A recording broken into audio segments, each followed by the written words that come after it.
बहुत बहुत स्वागत है आपका पीटीसी न्यूज में। मैं सुमन कश्यप आपके साथ हाजिर आपके सामने हरियाणा की तमाम बड़ी खबरों को लेकर बुलेटिन की शुरुआत करेंगे, लेकिन पहले नजर डालते हैं हेडलाइंस पर। वीर बाल दिवस के राज्य स्तरीय कार्यक्रम में पहुंचे मुख्यमंत्री, कहा भाजपा सिख धर्म प्रचार के लिए हमेशा से करती आई है कार्य। सफर है शहादत पुस्तक का किया विमोचन। एक बार फिर एक्शन मोड में दिए खाद्य आपूर्ति मंत्री राजेश नागर। उकलाना में खाद्य आपूर्ति गोदाम में अचानक पहुंचे नागर, गोदाम में पाई गई अनेकों खामियां। रेवाड़ी का नरेंद्र अंटार्कटिका की सबसे ऊंची चोटी पर पहुंचा, तापमान -52 डिग्री सेल्सियस। 6 दिनों में की थी माउंट एवरेस्ट पर चढ़ाई।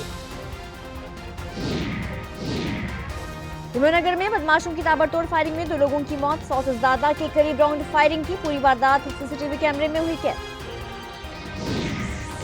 भिवानी में नगर परिषद उप प्रधान की कुर्सी पर महिलाओं का कब्जा, चूल्हा चौका छोड़कर संभाली शहर के विकास कार्यों की डोर। वार्ड नंबर 6 से पार्षद रेणु बाला को चुना निर्विरोध।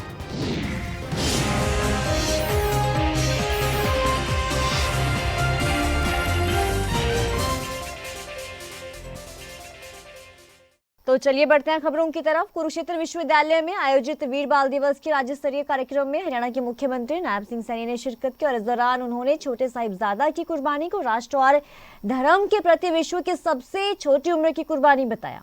उन्होंने कहा कि एक ही सप्ताह में गुरु गोविंद सिंह जी के पूरे परिवार में देश और धर्म के हित में अपनी कुर्बानी दी और इस कुर्बानी में हमें राष्ट्र प्रेम की प्रेरणा मिलती है। सुनिए क्या कुछ कहना है मुख्यमंत्री का। आज हमारे साहिबजादे बाबा फतेह सिंह, बाबा जोरावर सिंह आज उन्हों की शहादत नूं लेके वीर बाल दिवस देश के यशस्वी प्रधानमंत्री आदरणीय नरेंद्र मोदी जी ने जो मनाउण का मौका हमें दिता है।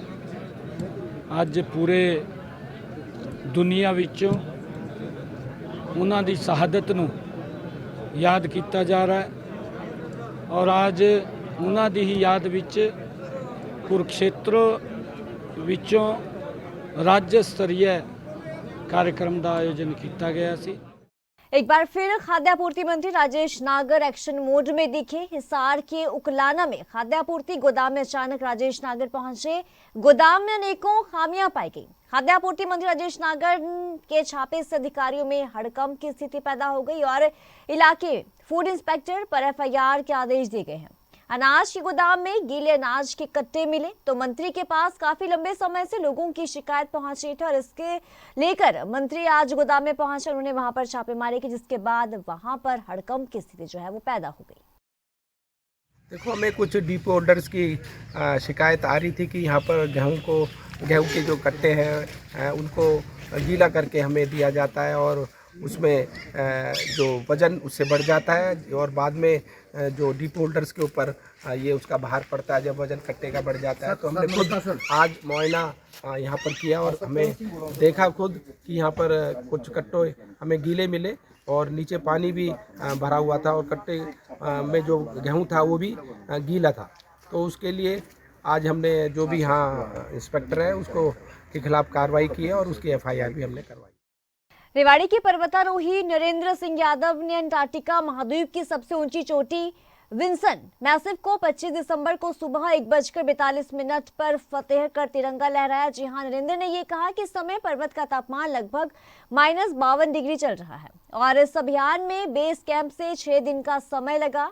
अभियान में पूरे विश्व से पर्वतारोही शामिल हुए थे। वो कोसली कस्बे के महेंद्रगढ़ गांव के रहने वाले और इस अभियान में नरेंद्र भारत का प्रतिनिधित्व कर रहे थे। इस अभियान को स्पार्क मिंडा ने स्पॉन्सर किया था। नमस्ते, मैं फिलहाल विंसन बेस कैंप अंटार्कटिका में हूँ और मैंने 7 महाद्वीपों की सबसे ऊंची चोटियाँ चढ़कर भारत के नाम एक नया कीर्तिमान स्थापित किया है। मैं 7 महाद्वीपों की सबसे ऊंची चोटियाँ चढ़ने वाला भारत का सबसे युवा पर्वतारोही बन गया हूँ। मैंने Everest, Kilimanjaro, Elbrus, mount Kosciuszko, mount Aconcagua, mount Denali को इस विंसन अभियान से पहले फतेह किया था और अब मैंने अंतिम में विंसन अभियान को फतेह करके 7 महाद्वीपों की सबसे ऊंची चोटियां चढ़ने का प्रोजेक्ट पूरा किया है।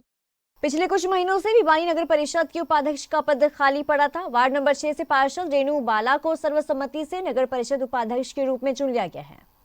तो नगर परिषद उपाध्यक्ष पद पर पहले सत्येंद्र मोर विराजमान थे। पार्षदों ने एकजुट कर उनके खिलाफ अविश्वास प्रस्ताव लाया था और उन्हें हटा दिया गया था। इसके बाद से नगर परिषद उपाध्यक्ष का पद रिक्त पड़ा था।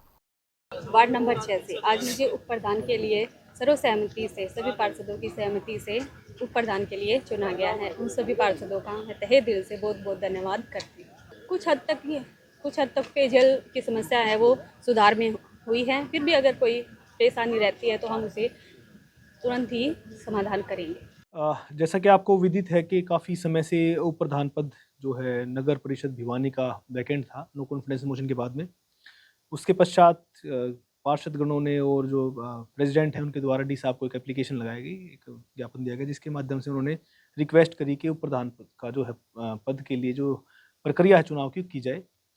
उसके अनुरूप ही माननीय उपायुक्त महोदय द्वारा मुझे इस प्रक्रिया के लिए आरओ अपॉइंट किया गया था, जिसके तत्वावधान में आज 26 दिसंबर 2024 को DRD हॉल में मिनी सेक्रेटरीट में हमने ये चुनाव प्रक्रिया उप प्रधान पद के लिए संपन्न कराई। इस प्रक्रिया के दौरान हमारे टोटल इंक्लूडिंग प्रेसिडेंट 31 हमारे पार्षदगण उपस्थित थे। एक जो महिला पार्षद है वो अनुपस्थित रही। सभी ने सर्वसम्मति से इस बैठक में श्रीमती रेणु जो वार्ड नंबर 6 से पार्षद हैं उनको उप प्रधान पद के लिए चुना है। तो इस प्रकार से जो हमारी जो चुनाव प्रक्रिया थी वो शांतिपूर्ण रूप से संपन्न हुई। वीर बाल दिवस हर साल 26 दिसंबर को मनाया जाता है। ये दिन सिख धर्म के 10वें गुरु श्री गुरु गोबिंद सिंह जी के छोटे साहिबजादों जोरावर सिंह और फतेह सिंह को सम्मानित करने के लिए मनाया जाता है। इन युवा साहिबजादों ने धर्म और मानवता के लिए अपना सर्वस्व न्यौछावर कर दिया था। इन्हीं के सम्मान और याद में वीर बाल दिवस मनाया जाता है। हरियाणा में वीर बाल दिवस किस तरीके से मनाया गया, जरा देखें।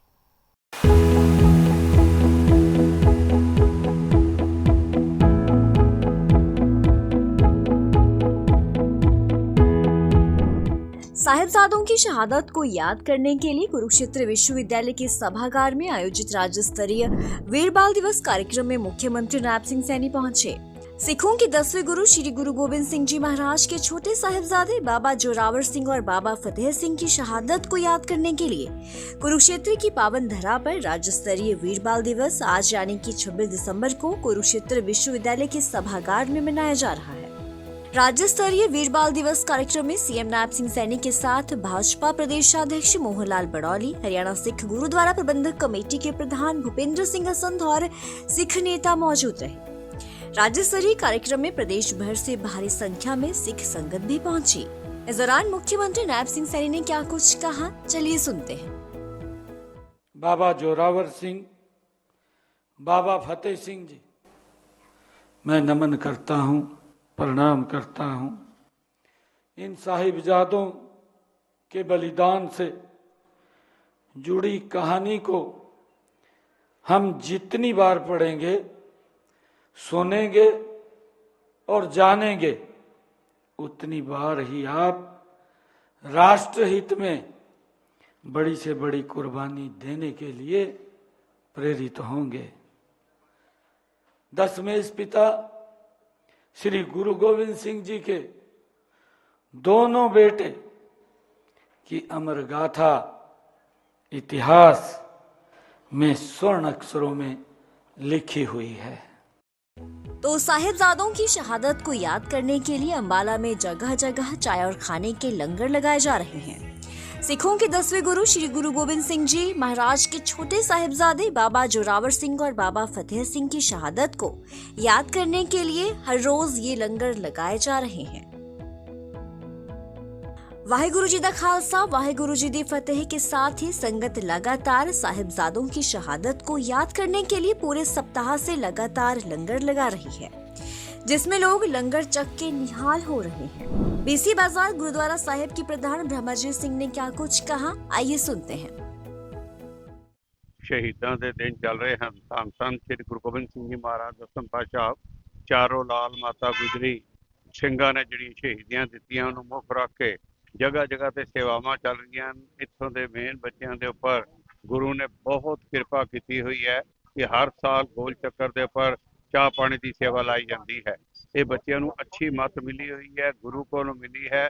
सारे बच्चों को गुरु को मत मिले ਸਹੀ ਪਾਸੇ ਲੱਗਣ, ਆਪਣੇ ਕੰਮ ਕਾਜ ਕਰਨ, ਦੁਨੀਆ ਦੀ ਸੇਵਾ ਕਰਨ ਤੇ ਬੱਚੇ ਵੀ ਸਦਾ ਸੇਵਾ ਕਰਦੇ ਰਹਿਣ। ਤੇ ਅੱਜ ਵੀ ਇਹਨਾਂ ਵੱਲੋਂ ਬੜੇ ਵੱਡੇ ਪੱਧਰ ਦੇ ਉੱਤੇ ਗੋਲ ਚੱਕਰ ਤੇ ਹਰ ਸਾਲ ਦੀ ਤਰ੍ਹਾਂ ਚਾਹ ਮੱਠੀ ਦੀ ਸੇਵਾ ਕੀਤੀ ਜਾ ਰਹੀ ਹੈ।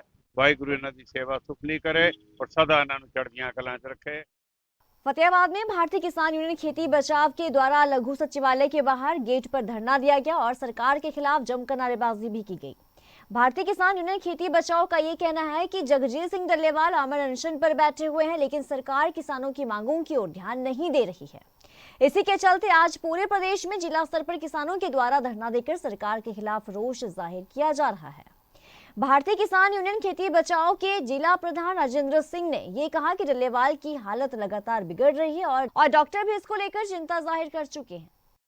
आज डल्लेवाल साहब को मरण वर्त को 1 महीने से ज़्यादा हो गया, समझो 1 महीना गुजर गया।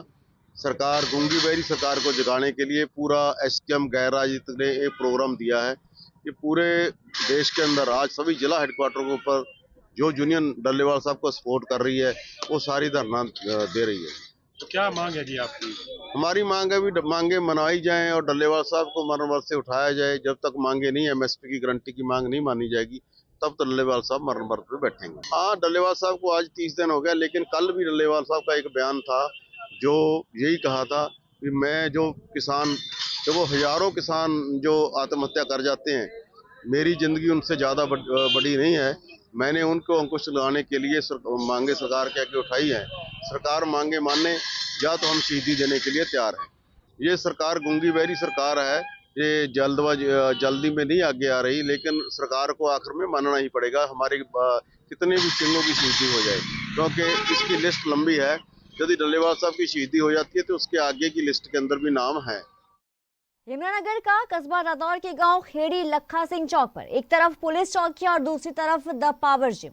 यहां बदमाशों ने सुबह ताबड़तोड़ फायरिंग कर 2 लोगों को मौत के घाट उतार दिया। आपको बता दें कि इस दौरान 100 से ज्यादा के करीब राउंड फायरिंग की गई और बदमाशों की ये पूरी वारदात जो है वो सीसीटीवी कैमरे में कैद भी हो चुकी है।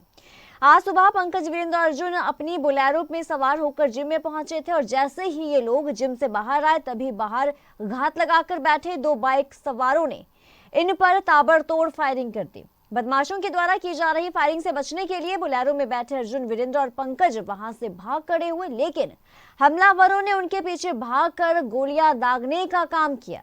फिलहाल पुलिस मामले की जांच में जुटी हुई है। सीसीटीवी कैमरे खंगाले जा रहे हैं और आरोपी तक पहुंचने का प्रयास जो है वो पुलिस के द्वारा लगातार किया जा रहा है। सवेरे लगभग 8 बजे के आसपास ही हैं तो 3 बच्चे जो जिम से निकले हैं बाहर, तो हम नीचे ही थे, बल्कि उस टेम्पल के फायर हुए हैं काफ़ी इनके पास, इनके ऊपर तो काफ़ी फायर हुए हैं। जब बाहर आके देखा तो मतलब वो जा चुके थे फायर कर। क्या सामने क्या है जो गोली गाली चली है, कौन लोग थे, क्या अभी तक आपको कुछ नहीं पता लगा भाई, अभी कुछ नहीं जानकारी इसके बारे में। कौन थे 3 लड़के, क्या क्या नाम? एक वीरेंद्र है, एक अर्जुन है, एक पंकज है। कितने साल से जिम आ रहे थे? काफ़ी समय से आ रहे थे, 2 साल के आसपास हो गए। मेरे 8:15 बजे के करीब खेड़ी लखापुर में कोई पावर जिम है, उसमें जिम करने के बाद ये 3 लोग जब गाड़ी में बैठ के चले तो मोटरसाइकिल राइडर जो थे वो आए और वहाँ फायरिंग हुई है। 2 जो है वो ब्रॉड डेड हो गए थे और एक का अभी इलाज जो है वो करवा रखा है, वो सेफ है। और आगे की जो डेवलपमेंट है वो जैसे जैसे आएगी मैं आपके साथ शेयर करूँगा। फायरिंग में 4 से 5 के करीब बता रहे हैं। एक्सीडेंट इसको पहले सेव करना ज़रूरी है, जो बंदा बचा हुआ है, और बाकी जो डेवलपमेंट्स हैं वो हम देख रहे हैं, बैकग्राउंड भी और आगे के लिए भी। इस बुलेटिन में इतना ही। खबरों की ज्यादा अपडेट के लिए आप बने रहिए पीटीसी न्यूज के साथ।